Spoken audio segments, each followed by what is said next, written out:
ঠিকই যারা ওয়াজ শুনতে আসবে তাদেরও একটা জ্বালা আছে।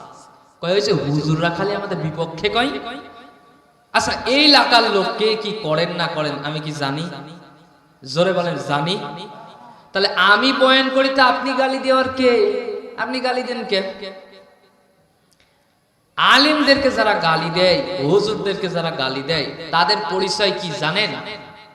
বলেন তাদের পরিচয় কি জানেন? আপনারা যদি তাদের পরিচয় জানতে চান আমি আপনাদেরকে জানাবো, তবে শর্ত একটা, তা হচ্ছে আপনাদেরকে জোরে কথা বলতে হবে। পারবেন কি ইনশাআল্লাহ? জোরে বলেন পারবেন? সমাধান চাও যদি জীবনে মরণে, খুঁজে নাও ফিরে যাও চোখ রাখো কোরআনে। ঠিক না? সমাধান পাও যদি জীবনে মরণে, খুঁজে নাও ফিরে যাও চোখ রাখো কোরআনে। তবেই তো পাবে সুখ শান্তির ঠিকানা, তবেই তো পাবে সুখ শান্তির ঠিকানা। যদি কেড়ে নিতে চাও তবে সমাধান, আমার সঙ্গে বলুন সমাধান। বলেন আপনারা বলেন সমাধান চাও যদি জীবনে মরণে, খুঁজে নাও ফিরে যাও চোখ রাখো কোরআনে। ঠিক না? সেই আল্লাহর বাণী কোরআন এবং নবীর হাদিস দিয়ে আপনাদেরকে বোঝায়। আলেমদেরকে যারা গালি দিবে তাদের পরিচয় কি? ভাইরা আমার, বিশ্ব মানবতার মুক্তির দূত জনাবে মুহাম্মদ সাল্লাল্লাহু আলাইহি ওয়াসাল্লাম, আল্লাহ রাব্বুল আলামিন তাকে গোটা বিশ্ববাসীর জন্য প্রেরণ করেছেন রাসূল হিসেবে, রহমত হিসেবে। বলেন সুবহানাল্লাহ। যেই নবী সম্পর্কে কোরআন বলছে ওয়ামা আরসালনাকা ইল্লা রাহমাতাল লিল আলামিন। আল্লাহু আকবার। সূরাতুল আম্বিয়া আয়াতে কারিমা 107। আল্লাহ তাআলা বললেন রাসূল ও নবী ও রাসূল, আমি আল্লাহ তোমাকে গোটা বিশ্ববাসীর জন্য রহমত বানিয়েছি। জোরে বলেন সুবহানাল্লাহ।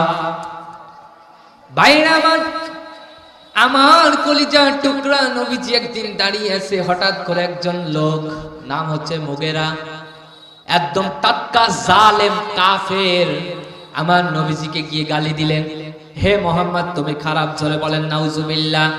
মোহাম্মদের চাইতে মক্কা নগরীতে খারাপ মানুষ আর কেউ নাই। জোরে বলেন নাউজুবিল্লাহ। এইরকম বাজে বাজে কথা আমার নবীজিকে বলতে লাগলেন। নবীজি কোনো জবাব দিলেন না। প্রিয় নবী সাল্লাল্লাহু আলাইহি ওয়াসাল্লামের মনটা প্রচুর খারাপ হয়ে গেল। মনটা খুবই খারাপ যে আমি কিচ্ছু বললাম না, এরপরও গালি দেয়। এইরকম বাটপার আমাদের দেশে আছে না নাই? নবীজি কষ্ট পেলেন। নবীজি কষ্ট পাওয়ার সঙ্গে সঙ্গে লাস্টে নবীজি একটা উত্তর দিলেন, হে মুগেরা তুমি যে আমারে গালি দিচ্ছ সমস্যা নাই, টেনশন নাই, তবে মুগেরা শুনে রাখো তোমার বংশের কোনো ঠিক নাই, তোমার জন্মের কোনো ঠিক নাই। এই কথা বললেন। এই কথা শুনে মুগেরা টাসকি খেয়ে গেলেন। ঘটনা কি? মোহাম্মদ আমাকে এই কথা কেন বলল? একটু চিন্তায় পড়ে গেলেন। এইবার মনে মনে চিন্তা করলেন, যেহেতু মুহাম্মদুর রাসূলুল্লাহ সাল্লাল্লাহু আলাইহি ওয়াসাল্লাম আমাকে এই কথা বলেছে, আর মুহাম্মদ যেই কথাগুলো বলে সে কখনো মিথ্যা, জোরে বলেন মিথ্যা, কোনোদিন কিন্তু মিথ্যা বলে না। ও মুসলমান জাতি, একটাবার সুন্দর করে জবাব দিবেন, ওই নবীর উম্মত হয়ে আমরা মুসলমান জাতি, আমরা কি মিথ্যা বলি না? জোরে বলেন মিথ্যা বলি কি বলি না? না না, এইরকম মিথ্যা কথাগুলো আপনারা বলবেন না। দেখেন মানুষ হয়তোবা খাবার টেবিলে আপনি খাইতে বসেছেন, এইরকম টাইমে বন্ধু ফোন দিল, কি রে কই? বন্ধুর সাথে প্রেমিকা গার্লস স্কুলের সামনে যাবে না বলে বলতেছে, দোস্ত আমি গাড়ির মধ্যে অমুক জায়গা দিয়ে আসতেছি। আছে না নাই? জোরে বলেন আছে না নাই? আপনারা যেভাবে জবাব দিলেন মনে হলো এই এলাকায় নাই। আছে? কয় থাকলেও বলা যাবে না, হুজুর আমাদেরই ছেলে হয়। কথা বলেন ঠিক কিনা? ভাইরা আমার, এই কাফের মুশরিক সেই লোকটা চিন্তা করলো, মুহাম্মদ সাল্লাল্লাহু আলাইহি ওয়াসাল্লাম যেই কথা বলেছেন কোনোদিন মিথ্যা বলে নাই। তবে আমার পিতার ঠিক আছে না নাই, আমার জন্মের ঠিক আছে না নাই, দুনিয়ার কেউ না জানলেও আমার মা ঠিকই জানে। আমার কথা কি বোঝা যায় আপনাদের? আমার জন্মের ঠিক আছে কিনা দুনিয়ার কোন বাদশা জানুক আর না জানুক, আমার কথা বলেন, আমার মা ঠিকই জানে। দৌড়ে চলে গেলেন মায়ের কাছে, জনম দুঃখিনী মাকে গিয়ে বললেন, ওগো মা, মুহাম্মদ সাল্লাল্লাহু আলাইহি ওয়াসাল্লাম, যাকে আমরা মক্কা নগরীর আল আমিন বলে ডাকি, সুবহানাল্লাহ। আল আমিন শব্দের অর্থ সত্যবাদী। আল আমিন শব্দের অর্থ কি একবার বলেন তো দেখি? সত্যবাদী। কি বলেন? সত্যবাদী নবী আমার। এই মোহাম্মদ বলল আমার নাকি জন্মের ঠিক নাই, মা কারণটা কি বলো তো দেখি, আমার জন্মের আদেও ঠিক আছে নাকি? এই কথা বলার সঙ্গে সঙ্গে মুগিরার মা মুগিরাকে বললেন, বাবা শোন, তোর আব্বার অনেক সম্পদ ছিল, টাকা ছিল, পয়সা ছিল, অনেক কিছু থাকার পরেও তোর আব্বার সন্তান জন্ম দেওয়ার ক্ষমতাটা ছিল না।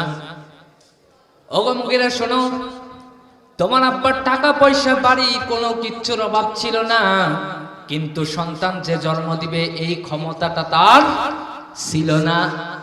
আজকে বাংলাদেশ 24 সালে স্বাধীন হওয়ার পরেও আপনি তাকায় দেখেন, যে সময় স্বাধীন হলো ওই সময়ে ক্ষমতা অনেকে হারিয়েছে, হারাই নাই? এই বাচ্চার জন্ম দেওয়ার ক্ষমতাটা তোমার ছিল না। ওই জায়গার এক রাখালের সঙ্গে আমি পরকীয়ায় লিপ্ত হই, জেনার সম্পর্ক করি, আর এই সম্পর্কর ফল হিসেবে আল্লাহ তোমাকে দুনিয়াতে দিয়েছেন। আল্লাহু আকবার। তাহলে চিন্তা করা যায়, যারা এই যে আমি আপনাদের মাঝে ঘটনাটা বললাম, একটা হাদিস আপনাদের মাঝে বললাম, এইটুকুনি কথা আপনারা বুঝেছেন আমার কথা? এই ঘটনা দিয়ে বোঝা যায় নবীকে যারা গালি দেয় তারা পিত্ত পরিচয়হীন জারদ সন্তান। কথা বলেন ঠিক কিনা? নবীজির ওয়ারিস আলেমরা। নবীজির ওয়ারিস কারা বলেন? ওই লালন শাহর মাজারে গাঞ্জাখোরেরা বলেন। লালন শাহর মাজারে গাঞ্জা খায় ওরা, গাঞ্জা খায় আর কয় ইয়া খাজা কা বাবা যা, আছে না নাই? নবীজির ওয়ারিস হলো আলেমরা। কারণ এই দুনিয়াতে নবী দুনিয়াতে নাই, এই নবীর দিনকে প্রচার করে যাচ্ছে এই আলেমরা। ও বন্ধু, এই আলেমদেরকে যারা গালি দেয় তারা খালি আলেমদেরকে গালি দেয় না, যারা আলেমদেরকে গালি দেয় তারা সোজা আমার নবীজিকে গালি দেয়। কথা বলেন ঠিক কিনা? কিছুদিন আগে দেখলাম ফেসবুকে ওই যে নায়ক জায়েদ খান, আপনারা দেখেছেন কি দেখেন নাই? এই নায়ক জায়েদ খান আলেমদেরকে বলে হুজুরদেরকে নিয়ে একটা বাজে ভাষায় গালি দিয়েছিল। আপনারা কি দেখেছেন? ওই জায়েদ খানের পরিচয়টা একটু গোপনে আপনি নিবেন।